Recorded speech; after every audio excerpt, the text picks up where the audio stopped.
Bien, vamos a avanzar. Yo les había compartido un archivo, perdón, ¿sí me escuchan? Sí, doctor. Ok.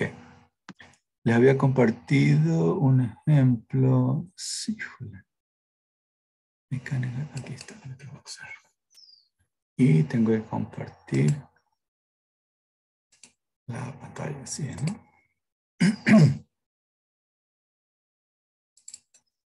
Aquí está. Entonces, toda esta locura habíamos hecho la sesión pasada. Entonces,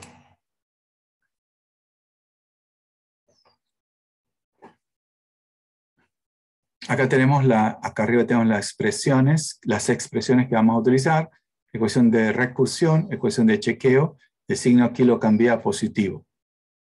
En este caso, fíjense, estoy hablando de M's acá arriba, en cambio aquí en la tabla tengo J, es decir, me disculpo, en fin, es una locura, pero hay que estar atentos, ¿no? Si esto de aquí, J, tuviera unidades de inercia, ni hablar, esto de aquí sería rotativo, y los V serían tetas, ¿sí? La amplitud de la rotación. El proceso eso no cambia. Entonces, en este caso, por ejemplo, tengo, las inercias son datos, y las rigideces, fíjense bien, 1, 2, 3, una menos que las masas están acá, son datos. Las unidades es algo que es vital, en rojo hay que chequear. Entonces, asumimos una frecuencia. Normalmente lo que yo hago es asumir la frecuencia, pero al cuadrado, porque esa frecuencia al cuadrado es la que tengo aquí y la que tengo acá. Entonces es como que más fácil me puedo dar cuenta de cuánto tengo que cambiar, pero cada loco con su tema. Fíjense bien, aquí tengo el modo resultante. Entonces, si yo graficara esto, este modo que está aquí, ¿sí? Este que está aquí, entonces uno se da cuenta de que todos tienen el signo positivo. Entonces, claramente eso me está indicando que estoy cerca del primer modo de vibración. Me he hecho el modo de vibración 0. ¿Sí? Si yo grafico eso, entonces aquí tengo el número de grado de libertad, entonces voy a graficar aquí 1, 2, 3 y 4.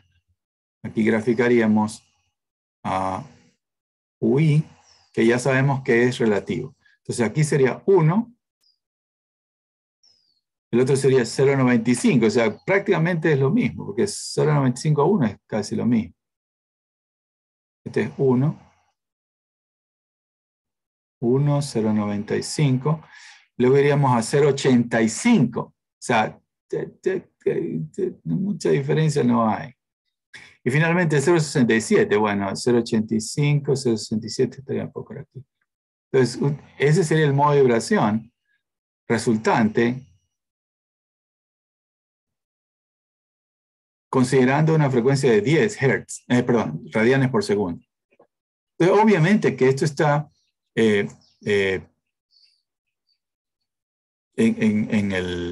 muy cerca del modo 0. Entonces, déjenme poner acá arriba, perdonen el desorden, pero bueno, vamos a poner mejor acá abajo. Entonces, si yo tengo aquí el residuo, entonces aquí tenemos la frecuencia asumida. Entonces, recuerden, esto crece, empieza así, luego cambia, etcétera, ¿no?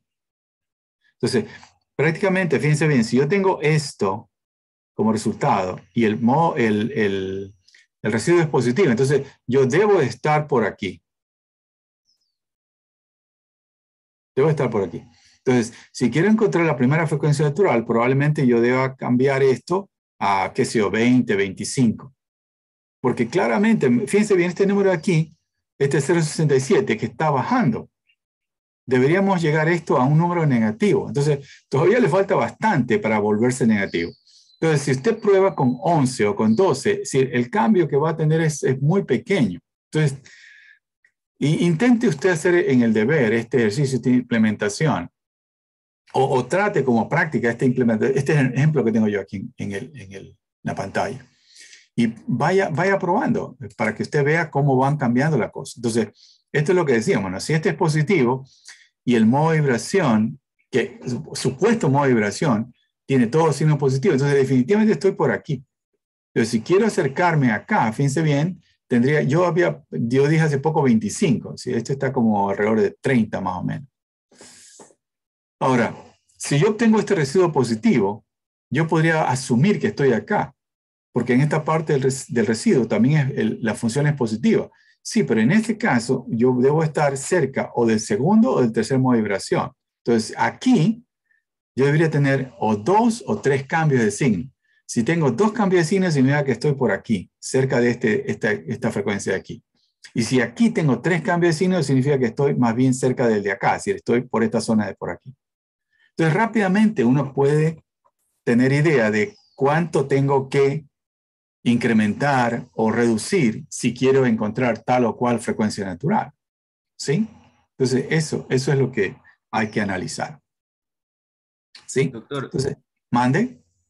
los cambios de signo deben de estar seguidos, no pueden estar saltados. No, no necesariamente. Ah, No necesariamente. Es decir, yo puedo tener aquí positivo, negativo, negativo, positivo. Entonces, el cambio de signo estaría del primero al segundo y del tercero al cuarto. Va a depender de la distribución de rigideces e inercias del sistema. Lo importante es que usted cuente el número de cambios de signo. Y hay que tener un poco de cuidado, porque a veces uno se confunde por alguna razón. Cambio de signo implica que en algún momento el UI sobre U1 va de positivo a negativo o viceversa. Y eso es un cambio de signo. Entonces hay que contabilizarlo. En algunos casos, algunos sistemas son medio raros y entonces tienen un valor, por ejemplo, positivo muy pequeñito. Y a veces es posible que lo confunda. Se da con cierta frecuencia. Tienen que estar conscientes de eso, ¿no? De que hay posibilidades. Por ejemplo, el UN dividido para U1 vale 0.04. Es una cantidad bien chiquita, pero positiva. Y cosas así. Pero el número de cambio de signo tiene que ser el correcto. Entonces, el modo 0 no tiene cambio de signo. El modo 1 tiene, digamos, el modo 2 tiene un cambio de signo, etc. El modo N tiene N-1 cambio de signo, no hay más. O sea, porque tengo 2 grados de libertad, solo puedo tener un cambio de signo. Ya está. No sé si hay alguna pregunta al respecto. ¿Alguna otra pregunta al respecto? No hay. Bueno. Vamos en forma acoplada, vamos a explicar el problema de oscilación forzada utilizando el método de Holzer. Entonces, cuando trabajo con oscilación forzada, necesito incluir tanto amortiguamiento como excitación. Ya sabemos bien claro eso. Si no hay amortiguamiento en resonancia, la respuesta sería infinita y eso es irreal. Entonces necesitamos incluir el amortiguamiento. La excitación está en el último bloque. Entonces, esas son las ecuaciones que utilizamos en el método Holzer, la ecuación de recursión y la ecuación de chequeo. Pero ahora hay que incluir amortiguamiento y excitación. Entonces, en este caso, F4, piensen bien, esta es la amplitud. F4 es igual a toda esta locura de acá. En este caso, los U son absolutos. Es decir, si esto fuera masas y el problema fuera lineal, entonces los U's tendrían que tener unidades de longitud.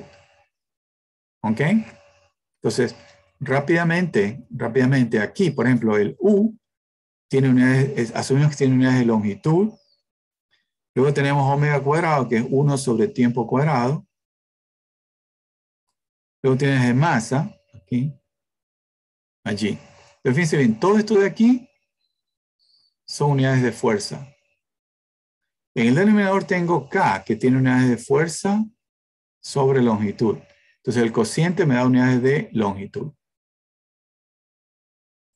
Entonces, oscilación libre, el modo de vibración es respuesta relativa. Oscilación forzada es cantidades absolutas. Eso significa que tienen que tener unidades. Claro, en el caso de que esto fuera rotativo, ni hablar, las unidades serían los radianes. A veces los radianes son medio raros, ¿no? Pero fíjense bien, Si yo tengo un radián, ponga la mano vertical. Ajá. Rote un radián. A ver, vamos a hacer ese ejercicio. Es que es bueno para que ustedes tengan conciencia de lo que están calculando. A ver, el primero en la lista aquí. Señor Galarza, prenda la cámara. Señor Galarza, por favor, prenda la cámara, si puede. Un momento, ¿Estás? doctor. Ok. Todo el mundo, prenda la cámara. Prenda la cámara. Ponga la mano hacia arriba. Esa es su referencia. Ahora, gire en contra de la manecilla del reloj. Gíreme un ángulo de 1 radián.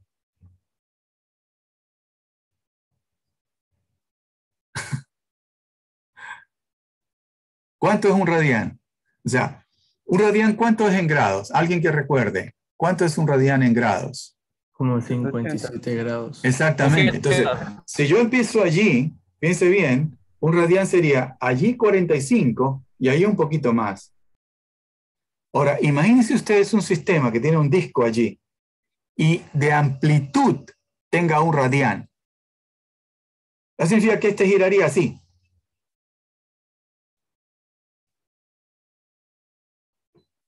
Imagínense que eso está conectado con un eje. Allí, ahí está el eje. Y este gira así, 1 radián de amplitud. El pobre eje. Entonces, por favor, cuando hagamos estos cálculos y ustedes obtengan los valores de respuesta, es decir, por favor, si alguien calcula una amplitud de 1 radián, es decir, póngame una nota, doctor, algo está raro, es decir, esta amplitud es una locura. ¿Ok? Bien. Lo que pasa es que a veces uno se pierde y estas cosas son físicas. Bueno, listo. Entonces, en este caso, por favor, aquí a la derecha, esto aquí es la frecuencia, claro, perdón, la amplitud de la fuerza, porque ya los E a la I omega T ya los anulamos. ¿Ok? Y la derecha tiene que tener unidades de fuerza también. Por favor, aquí el negativo está aquí. No lo pierda de vista. Insisto, es decir, apréndase de memoria y punto. ¿Sí? Por aprender eso de memoria no le va a pasar nada. Listo. Entonces, ¿qué hacemos nosotros? Lo que hacemos es simplemente una especie de proceso, digamos, iterativo en cierto sentido, pero no tan iterativo. Entonces, ¿qué es lo que hacemos? Fíjense bien. Esta, como quien dice, es mi condición de chequeo.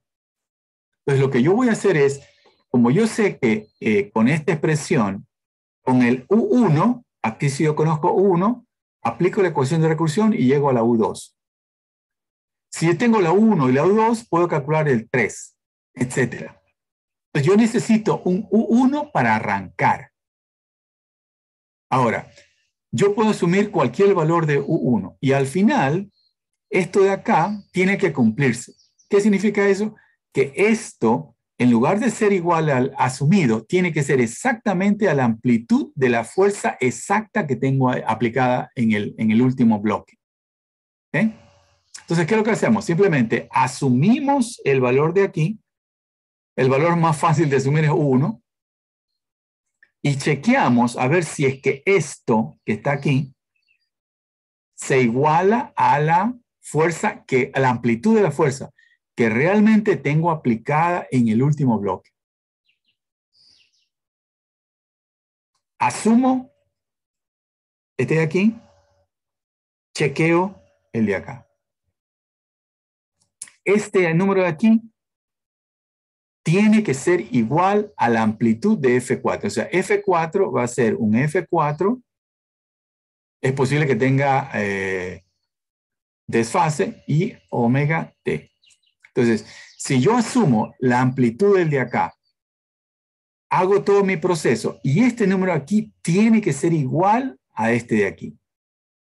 Si no es igual, eso significa que no se está cumpliendo el chequeo. ¿Qué tengo que hacer? Iterar sobre el 1. Ahora, como mi problema es lineal, Entonces, en lugar de estar perdiendo tiempo, lo que hago es, y chequeo. Fíjense bien, si en lugar de poner U1 aquí, no sé dónde está, aquí está. Si en lugar de poner 1, pusiera 2, ¿qué cree que va a pasar con este resultado de aquí? ¿Qué cree que va a pasar? Simplemente se duplica, porque todo el mundo se duplica, porque el problema es lineal. Entonces, yo lo que puedo hacer es una regla de 3. Es decir, si asumo 1, tengo este valor de aquí. Yo me pregunto, ¿cuánto debe ser este de tal manera que este resultado sea igual a exactamente el F4? ¿Sí? Como el problema es lineal, no hay problema. Entonces, igual que antes, hay que identificar qué es información, es dato y todo lo demás. Pero lo que estaba explicándoles es el proceso genérico, ¿no? Para luego sí aplicarlo como este ejemplo. Déjenme borrar esto porque si no...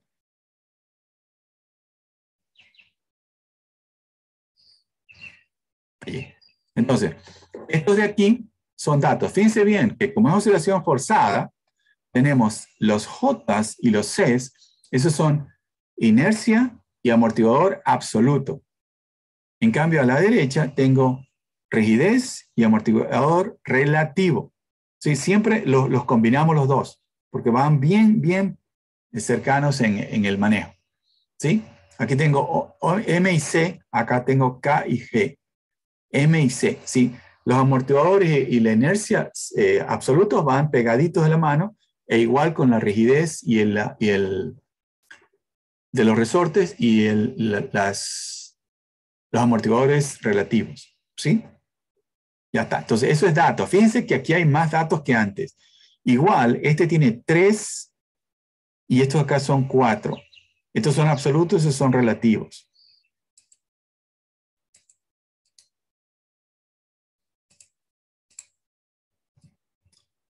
Entonces, otra vez, el 1 que está aquí es un número asumido. ¿Okay? Si usted implementa todo esto en Excel, es bueno hacer como un ejercicio. Usted puede dar cuenta, si empieza a cambiar este de aquí y estos números que están aquí al final, todos se van cambiando en función de lo que yo asumo acá. Entonces, usted lo que podría hacer es, este número que está aquí, asumirlo, no solamente como cambiando la cantidad real, sino también utilizando números complejos que son disponibles en Excel. Y entonces, si esto es un complejo, usted va a darse cuenta de que esta de acá cambia más radicalmente, porque no solamente cambia la parte real, sino también la parte imaginaria. ¿Sí? Entonces, nos tomaría bastante tiempo tratar de empezar aquí a jugar con la parte real y parte imaginaria hasta lograr que esto que está aquí sea exactamente igual a la amplitud del F4. Sí se puede hacer, pero insisto, es decir, nos toma bastantísimo tiempo. Entonces, ¿qué es lo que podemos hacer? Fijarnos en el resultado, en el residuo que obtenemos habiendo asumido el U1. Entonces, como el sistema es lineal, entonces podemos hacer esta relación que está aquí. Voy a poner aquí. Entonces, dado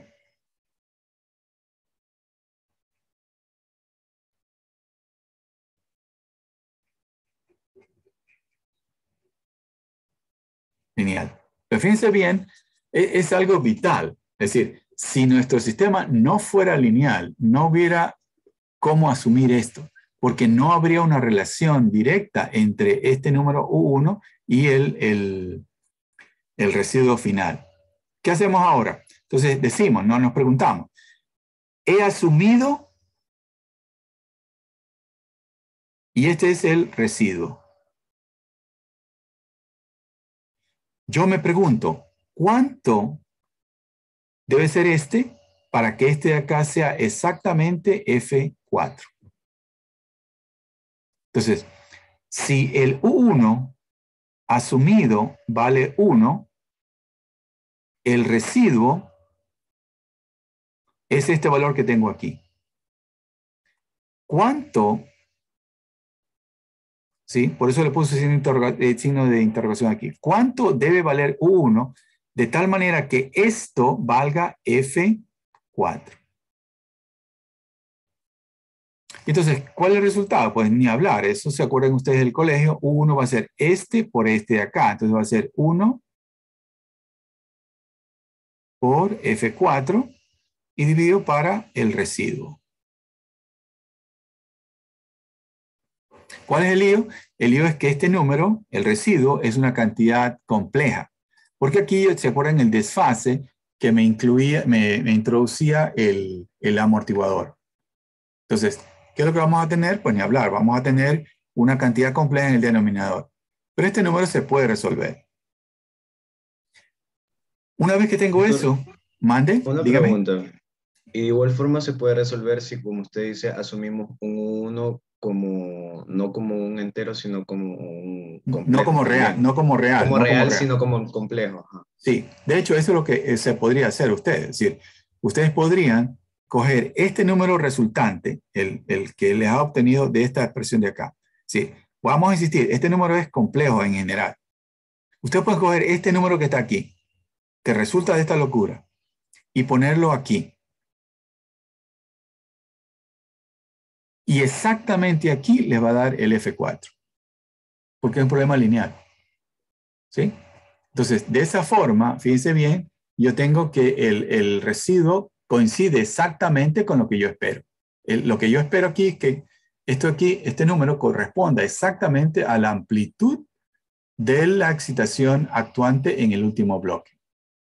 ¿No? Esa es la forma. Ahora, una vez que usted cambia este número que está aquí, entonces lo que va a pasar es que toda la tabla se va a actualizar. Entonces, entre las cosas que se va a cambiar va a ser este número que está aquí. Fíjense bien, este número que está aquí es el vector de las amplitudes. Entonces ya no va a ser estos números que están aquí, sino que van a ser números bastante diferentes. Entonces, entre otras cosas, fíjense bien, si esto fuera un problema de vibración torsional, este número 1 sería un radián. Entonces, lo que yo les decía es decir, cojan ustedes el disco, así, y háganlo rotar un radián para acá, hasta acá.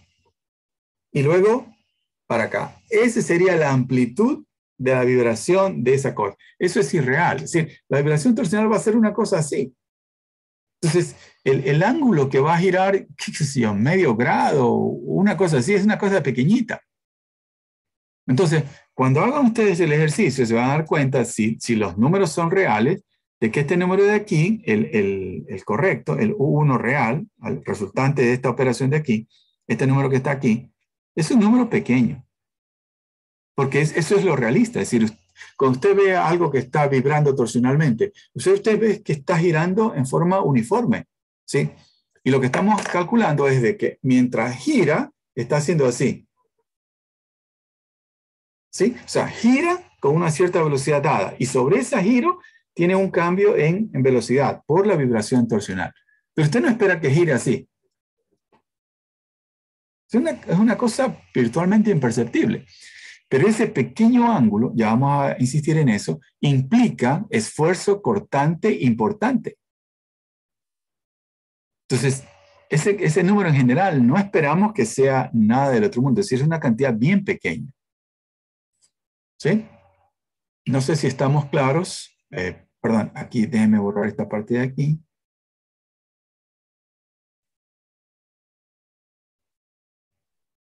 Doctor, buen ¿Mande? día. Bueno, dígame. Le saluda el señor Jiménez. Una pregunta, Hola. ¿qué pasaría si la fuerza no estuviera en el bloque 4, sino en el 3 o en uno intermedio? No podríamos aplicar el método Olsen. Ok, gracias. Es decir, es una cosa interesante, ¿no?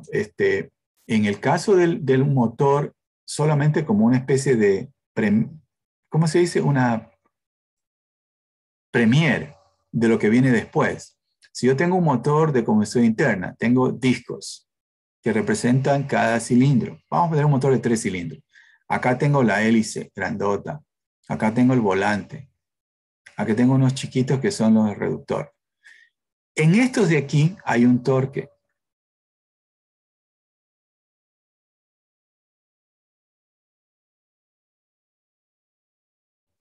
Entonces, oye, pero si tengo 3 no puedo aplicar Holzer. Sí, lo que se hace es una especie de cuestión equivalente. Entonces, se considera el desfase que hay entre ellos y se calcula como si solamente tuviéramos uno aquí, no la sumatoria, sino uno aquí, considerando el desfase con que actuaron todos los cilindros. Pero sí, la inquietud del señor Jiménez es válida. No, recuerden cómo dedujimos las ecuaciones de recursión. Dijimos, sumamos los 2 primeros y en el lado derecho no había nada. De los términos relativos se cancelaron, unos términos los pusimos al lado derecho y luego los pusimos al denominador. Y eso nos permitió deducir la ecuación de recursión. Si yo tengo eso, pero además tengo otro término, ya la ecuación de recursión ya no funciona. ¿Ven? ¿Qué me quedaría ahí? Bueno, hay otros métodos también que pueden servir, pero no para este caso. Señor Jiménez. Sí, doctor, gracias. Ok, no hay cuidado. Entonces, fíjense bien. En este caso, no recuerdo el valor. Ah, no, aquí está. No está anotado aquí el valor, se los debo. Yo debería darles el valor, en el receso lo puedo buscar. Perdón. De F4, para que ustedes tengan la información completa, ¿no? Y una vez que hemos reemplazado, fíjense bien, ustedes pueden coger este número y ponerlo aquí arriba. Y exactamente aquí, como comentó Menéndez, le va a dar F4. Entonces, ¿qué es lo que va a pasar? Si yo pongo estos números acá arriba, entonces todo este vector va a cambiar. Entonces, fíjense bien, este número de aquí es el más de F1, perdón, del U1. Aquí está. Esto sería U2, 3, 4. Y fíjense bien, como la frecuencia es relativamente baja, 10, entonces la parte imaginaria es pequeña. Si este es 10 a la menos 4, 3 por 10 a la menos 4 es 10 a la menos 5, es 10 veces más pequeño que el de acá. Y eso es típico cuando la frecuencia es baja. Una vez que crezca un poco, entonces la parte imaginaria es cada vez más importante y los desfases van a ser interesantes también. Ok, ¿alguna pregunta sobre esta parte, por favor? Bueno, aquí, perdón. ¿Alguna pregunta sobre esta parte? Lo que hemos implementado el método Holzer en la oscilación forzada. Fíjense bien que uno dice que es un proceso iterativo, pero realmente hay una sola iteración. O sea, si nos aprovechamos de la linealidad del análisis, eso es lo que estamos haciendo, aprovechándolo de la linealidad del análisis. Y eso es algo que insistimos desde el primer día de clase. Yo les dije que lo que íbamos a hacer en este semestre era todo lineal. Lo que hace el ingeniero Isaac, eso ya no es lineal. El ingeniero Isaac no puede decir, aplico el doble de fuerza y voy a obtener el doble de formación. No, él no puede decir eso, porque el análisis de él es no lineal. Así es, ¿no, Isaac? Sí, doctor. Entonces, claro, lo que él está haciendo es una tesis de maestría. Entonces, cuando entramos a maestría, es otra cosa, un nivel de complejidad mayor, y entonces allí nos fajamos con este tipo de locura. En el caso de acá no, es un análisis lineal y por eso podemos aplicar básicamente superposición. Ok, la última transparencia aquí, les repite, ¿no? Este es el valor U1 que habíamos calculado y lo que hemos hecho acá es calcular la amplitud de la respuesta cambiando los valores de la frecuencia de excitación. Entonces, ahí lo tienen, ¿no? Entonces, aquí, fíjense bien, esta es la amplitud del primer del primer disco o la primera masa, del primer bloque. ¿No? Entonces, de aquí es la amplitud y aquí en azul y en morado tienen la parte real y la parte imaginaria. ¿Sí? Entonces, si combinan los dos, ya sabemos, podemos calcular la amplitud. Alrededor de perdón, déjenme ir para atrás. En oscilación libre, fíjense bien, alrededor de aquí, alrededor de 30 tenemos la primera frecuencia natural, alrededor de 50 la segunda, y entonces eso se manifiesta en las resonancias. Aquí está. Entonces alrededor de 30, alrededor de 50 tenemos la segunda. Entonces claramente, ¿no? La amplitud del primer bloque alrededor de la primera resonancia es mucho más grande que el de la segunda. Y el de la tercera estará por acá, no llegué a calcularlo, pero ustedes pueden imaginar que la amplitud se incrementa, es decir, se va a ver un piquito, pero la amplitud máxima va a ser menor. ¿No? Entonces, ¿se acuerdan ustedes lo que habíamos hablado de la excitabilidad? Si yo tengo una sola excitación aquí, ¿sí? Y el primer modo tiene valores positivos y valores negativos, porque hay un cambio de signo. Entonces, si yo tuviera una excitación acá, o digamos, en desfase de la primera, entonces el primer de vibración, este de aquí, mostraría un incremento brutal, porque se asemeja, ¿sí? Lo hace vibrar cercano al primer modo de vibración. Entonces, si yo tuviera una excitación así, y luego, por ejemplo, si el cambio de signo fuera aquí, entonces yo tuviera una cosa así. Entonces, fíjense, tengo un cambio, perdón, para acá. Positivo, y ta. Entonces, la distribución de las excitaciones me asemejan el segundo modo de vibración. Entonces, ahí esta respuesta de aquí, esta amplitud de aquí, pues yo podría esperar que crezca. Pero ¿cuándo vamos a tener esta distribución de excitaciones? ¿El uno para la derecha, el uno para la izquierda, el otro para la derecha? Pues normalmente en el mundo real no hay. Entonces, por eso es que las resonancias no son con grados de vibración, los grados de libertad altos, no son tan peligrosos, ¿sí? Además de que también hemos insistido de que conforme crece la frecuencia, la disipación de energía por el amortiguamiento crece también. Entonces, los dos efectos se suman y no permiten que la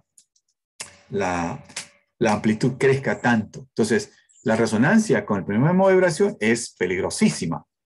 Con el segundo ya no tanto, etc. ¿No? Pero primera y segunda probablemente sea necesario chequear. A partir de la tercera, dependiendo del caso, uno no espera tanto lío, pero siempre es bueno chequearlo, ¿no? Por si acaso. ¿Alguna pregunta sobre este proceso, por favor? ¿Alguna pregunta? ¿No? Ok. Bueno, entonces vamos a hacer un receso y cuando regresemos, una cosa interesante es, usted dice, bueno, y yo veo que esto vibra y entonces recuerden que a la larga lo que nosotros queremos es llegar a calcular esfuerzos. Porque un esfuerzo a la larga implica la posibilidad de rotura o por fatiga. No tanto, no es que no tanto. Es posible que en alguna resonancia sea brutal y lo lleve a la afluencia, pero normalmente no esperamos que llegue tan alto. Simplemente con que llegue a límites de fatiga nos podría dar problema. Entonces, cuando regresemos comentaremos al respecto.